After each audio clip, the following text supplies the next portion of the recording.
بسم اللہ الرحمن الرحیم۔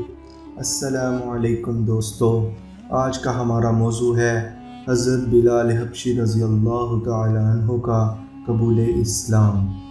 دوستو، حضرت بلال حبشی رضی اللہ تعالی عنہ ایک مشہور صحابی ہیں جو مسجد نبوی کے ہمیشہ مؤذن رہے۔ شروع میں ایک کافر کے غلام تھے، اسلام لے آئے جس کی وجہ سے طرح طرح کی تکلیفیں دی جاتی تھیں۔ امیہ بن خلف جو مسلمانوں کا سخت دشمن تھا، ان کو سخت گرمی میں دوپہر کے وقت تپتی ہوئی ریت پر سیدھا لٹا کر ان کے سینے پر ایک بھاری پتھر رکھ دیتا تاکہ وہ حرکت نہ کر سکیں، اور کہتا تھا یا اس حال میں مر جاؤ، اور اگر زندگی چاہتے ہو تو اسلام سے ہٹ جاؤ۔ مگر وہ اس حالت میں بھی احد احد کہتے تھے، یعنی معبود ایک ہی ہے۔ چونکہ عرب کے بت پرست اپنے بتوں کو بھی معبود کہتے تھے، اس لیے ان کے مقابلے میں اسلام کی تعلیم توحید کی تھی، جس کی وجہ سے حضرت بلال رضی اللہ تعالی عنہ کی زبان پر ایک ہی ورد تھا، احد احد۔ دوستو، حضرت بلال رضی اللہ تعالی عنہ کو ہر طرح سے ستایا جاتا، سخت سے سخت تکلیفیں پہنچائی جاتی، مکہ کے لڑکوں کے حوالے کر دیا جاتا، وہ ان کو گلی کوچوں میں گھسیٹتے اور پھر رات کو زنجیروں میں باندھ کر کوڑے لگائے جاتے، اور اگلے دن ان زخموں والے جسم کو گرم زمین پر سیدھا لٹا دیا جاتا تاکہ تکلیف کی وجہ سے بے قرار ہو کر اسلام سے پھر جائیں یا تڑپ تڑپ کر مر جائیں۔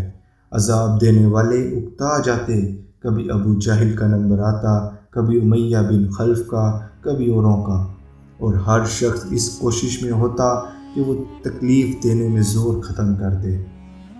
حضرت ابو بکر صدیق رضی اللہ تعالی عنہ نے اس حالت میں دیکھا تو رہا نہ گیا، انہوں نے ان کو خریدا اور آزاد فرمایا۔ دوستو، اسی قربانی کا یہ صلہ تھا کہ پھر آپ صلی اللہ علیہ وسلم کے دربار میں مؤذن بنے، اور پھر ہر سفر میں ہمیشہ اذان کی خدمت ان کے سپرد ہوئی۔ حضور صلی اللہ علیہ وسلم کے وصال کے بعد مدینہ طیبہ میں رہنا اور حضور صلی اللہ علیہ وسلم کی جگہ کو خالی دیکھنا مشکل ہو گیا، اس لیے ارادہ کیا کہ اپنی زندگی کے باقی دن جہاد میں گزار دوں، اور پھر جہاد کی نیت میں شرکت کرنے کے لیے چل دیے۔ ایک عرصے تک مدینہ منورہ لوٹ کر نہیں آئے۔ ایک مرتبہ حضور صلی اللہ علیہ وسلم کی خواب میں زیارت کی۔ حضور صلی اللہ علیہ وسلم نے فرمایا، بلال، یہ کیا ظلم ہے، ہمارے پاس کبھی نہیں آئے؟ تو آنکھ کھلنے پر فوراً مدینہ منورہ حاضر ہوئے۔ حضرت حسن حسین رضی اللہ تعالی عنہ سے ملاقات ہوئی، اور پھر حضرت حسن حسین رضی اللہ تعالی عنہ نے اذان کی فرمائش کی۔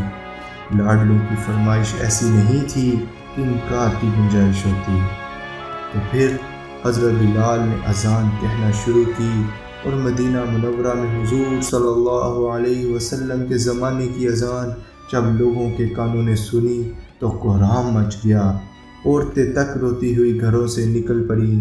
چند روز قیام کے بعد واپس ہوئے، اور تقریباً 20 ہجری کے قریب دمشق میں وصال ہوا۔ دوستو، جو کچھ سنا اللہ ہمیں سمجھ کی توفیق عطا فرمائے، اور دین اسلام کی قدر ہمارے دلوں میں پیدا فرمائے، آمین۔ امید ہے آپ لوگوں کو کلمہ ٹی وی کی ویڈیو پسند آئی ہوگی۔ ویڈیو کو لائک کریں اور دوسروں کے ساتھ شیئر کریں، جزاک اللہ۔ اور اگر ابھی تک کلمہ ٹی وی کو سبسکرائب نہیں کیا تو سبسکرائب کریں، اور بیل آئیکن کو لازمی دبائیں تاکہ ہر نئی آنے والی ویڈیو آپ تک پہنچ سکے۔